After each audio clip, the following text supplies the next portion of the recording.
నమస్తే, welcome to Suman TV. నేను మీ యామ్ని. ప్రస్తుతం మనతో ఉన్నారు ప్రముఖ ఆధ్యాత్మికవేత్త జ్యోతిషరత్న కోనాల భాగ్యలక్ష్మి రెడ్డి గారు ఉన్నారు. అమ్మతో మాట్లాడి మనకున్న సందేహాలను అడిగి తెలుసుకుందాం. అలానే ఈ మే నెలలో 12 రాశుల వారికి ఏ విధంగా ఉంటుంది ఈ విషయాలు కూడా అడిగి తెలుసుకుందాం. నమస్తే అమ్మా. నమస్తే అమ్మా. అమ్మ, మే నెలలో అసలు సింహరాశి వారికి ఏ విధంగా ఉంటుందమ్మా? అలానే వీళ్ళకి సంబంధించిన పరిహారాలు కూడా మాకు తెలియచేయండి అమ్మా. తప్పనిసరిగా అమ్మా. ముఖ్యంగా ద్వాదశ రాశుల వారి గురించి చెప్పుకునే ముందు మొట్టమొదట మనం చేయాల్సింది ఏమిటంటే కనుక ఈ మాస ఫలాలు అంటే 1/5/2024 నుంచి 31/5/2024 వరకు ఈ మాస ఫలాలు కార్యక్రమంలో మార్పులు చేర్పులు ఉంటాయి. గ్రహాల యొక్క తాకట్టులో ఉన్న బంగారాన్ని విడిపించి ఆ రోజు ఆన్లైన్ రేటుకే మేము కొంటాం. Sharma gold company. మాట్లాడుకుందాం. మొట్టమొదట మనకి మే 1వ తారీఖున గురుడు వృషభ రాశిలోకి ప్రవేశిస్తున్నాడు. ఆ తర్వాత మే 11వ తారీఖున బుధుడు మేషరాశిలోకి ప్రవేశిస్తున్నాడు. తర్వాత చూస్తే మే 14వ తారీఖున రవి వృషభ రాశిలోకి వృషభ సంక్రమణం జరుగుతుంది. ఆ తర్వాత మే 19వ తారీఖున శుక్రుడు వృషభంలోకి ప్రవేశిస్తున్నాడు. తర్వాత మే 31వ తారీఖున బుధుడు వృషభంలోకి ప్రవేశిస్తున్నాడు. అందువలన ఈ యొక్క గ్రహాల యొక్క గతుల వలన ద్వాదశ రాశుల వారికి ఉండేటటువంటి యోగాలు, మంచి అద్భుతమైనటువంటి అదృష్టాలు, వీటిలన్నింటి గురించి మనం పరిశీలిద్దాం. ఈ సింహరాశిలో ఉన్నటువంటి మఖ నక్షత్రం, కుబ్బ నక్షత్రం, ఉత్తర ప్రథమార్థం వీళ్ళకి ఏ విధంగా ఉండబోతుందనే విషయంలో ముఖ్యంగా ద్వితీయంలో కేతు ఉన్నాడు ఈ యొక్క సింహరాశికి. అందువల్ల రోజు ఓం గణపతే నమః అని ఇప్పుడు నేను చెప్పుకున్న శ్లోకం చేసుకుంటూ వీళ్ళు ముందుకు వెళ్ళడం అనేది చాలా ఉత్తమమైనటువంటి స్టార్టింగ్ డే ఫస్ట్లో స్టార్ట్ చేయడమే ఓం గణపతే నమః అని మంచం మించి దిగండి. అప్పుడు మీకు విఘ్నాలు లేకుండా ఉంటాయి. First of all. రెండేమిటంటే కనుక వీళ్ళకి ముఖ్యంగా 5వ ఇంట గోచార చంద్రుడు నడుస్తున్నాడు. అయినప్పటికీ కూడా 7th హౌస్లో శని భగవానుడు ఉన్నాడు. 8th హౌస్లో చూస్తే బుధుడు, కుజుడు, రాహువు. దాని వలన భార్యాభర్తల మధ్య క్లాషెస్ వచ్చే సూచనలు కనపడుతున్నాయి.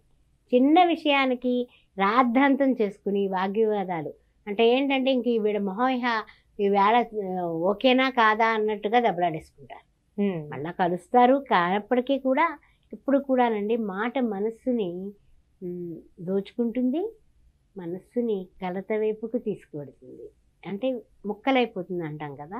అందువలన మాట చాలా జాగ్రత్త. నాలుక ఉంది కదా అని పదునుగా మనం ఉపయోగిస్తే బాణాల వలన అవతల వాళ్ళ మనసు విరిగిపోతుంది.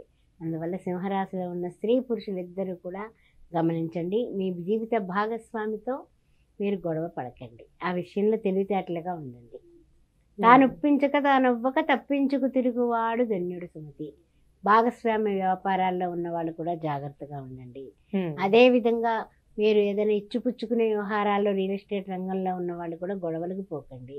ఆ తర్వాత ఇంకా ముఖ్యంగా ఏంటంటే రాజకీయ నాయకులు మేము చేస్తామని వాగ్దానాలు చేస్తారు. ఆ తర్వాత ఆ వాగ్దానాలు నువ్వు ఎంతవరకు నిలబెట్టుకున్నామని అవతలి వాడు ఎవడైనా ప్రశ్న వేస్తే ఆవేశపడిపోకండి.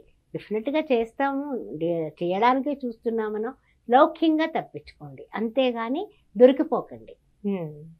ఈ జాగ్రత్తలు సింహరాశి వారు రాజకీయంగా కానీ పాత్రికేయులు కానీ ఏ రంగంలో ఉన్నప్పటికీ కూడా ఈ జాగ్రత్తలు తీసుకుంటూ ముందుకు నడవాలి. తర్వాత ఏంటంటే కనుక మానసికమైనటువంటి ధైర్యం మీకు ఉంటుంది. తప్పనిసరిగా మానసికమైనటువంటి ధైర్యం ఉంటుంది. ఆ ధైర్యాన్ని బయటకు తీసి చక్కగా వ్యవహారాన్ని చక్కబెడతారు. ఈ మానసిక ధైర్యం మీలో ఉంది. అది మిమ్మల్ని మీరు గుర్తించుకోండి. అది ముఖ్యంగా చెప్తున్నాను. ఎంట గెలవాలా, రచ్చ గెలవాలా. సింహరాశి వారికి ఇది జాగ్రత్త. తర్వాత ఏంటంటే కొన్ని అవకాశాలు మీరు మీ యొక్క సమర్థతని బట్టే వస్తాయి. అందువలన అవి చేజెక్కించుకోవాలంటే మీరు ఇంకా గట్టిగా నిలబడాలి. తర్వాత విషయానికి వచ్చినప్పుడు ఏంటంటే కనుక వృత్తి ఉద్యోగాల్లో ఉత్సాహంగా ముందుకు పడిపోతారు. తర్వాత పెద్దలు, బంధుమిత్రులు లాంటి వాళ్ళు మీకు సహకారం అందిస్తారు. మీ అదృష్టం ఏంటంటే ఇంటి వాళ్ళు, బయట వాళ్ళు కూడా, బంధువులు, మిత్రులు కూడా మీకు సహాయం చేయడానికి, సహకారం చేయడానికి అవకాశాలు మిన్నగా ఉన్నాయి. అందువల్ల ఏం బెంగ పెట్టుకోవాల్సిన అవసరం లేదు. అలానే ప్రయాణాలు వీళ్ళకి ఏ విధంగా ఉంటాయమ్మా అనుకూలత? అంటే ప్రయాణాలు ఏంటంటే కనుక రిజర్వేషన్ లేకపోయినా పర్వాలేదు, నేను చాలా నాది ఐరన్ బాడీ అని చేస్తే కనుక ఔషధ సేవనం అవసరం ఉంటుంది, మందులు వేసుకోవాల్సిన కర్మ పడుతుంది. అందువల్ల జాగ్రత్తగా చేయండి. ఎండలు జాగ్రత్త. అందువల్ల వేళకు తినడం, వేళకు నిద్రపోవటం, ఆ తర్వాత సరైనటువంటి ప్యాకేజ్ జర్నీలా చేయటం చాలా మంచిది.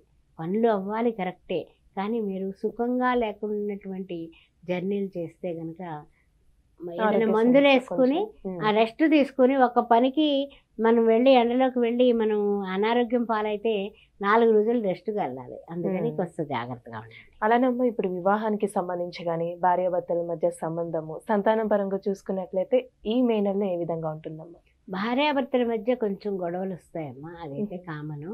అయితే ఏంటంటే సర్దుబాటు అవుతాయి. తర్వాత ఏంటంటే సంతానపరంగా బాగానే ఉంది, సంతానపరంగా ఏమి ఇబ్బందులు లేవు. అయితే ముఖ్యంగా ఏంటంటే కనుక కొంచెం కొన్ని వ్యవహారాలు చక్కబెట్టేటప్పుడు మీ స్వయంగా తీసుకున్న నిర్ణయాల వలన మీకు కొంచెం లాస్ అవుతుంది. అందువల్ల కొంచెం జాగ్రత్తగా ఉండండి. అంటే మనం స్వయంగా మనం తీసుకున్న నిర్ణయం చాలా గొప్పది అనేసి మనల్ని మనం హెచ్చుగా ఆలోచించేస్తే రేపొద్దున పప్పులో కాలేసే అవకాశం ఉంది. అందుకని క్లారిటీగా చెప్తున్నాను.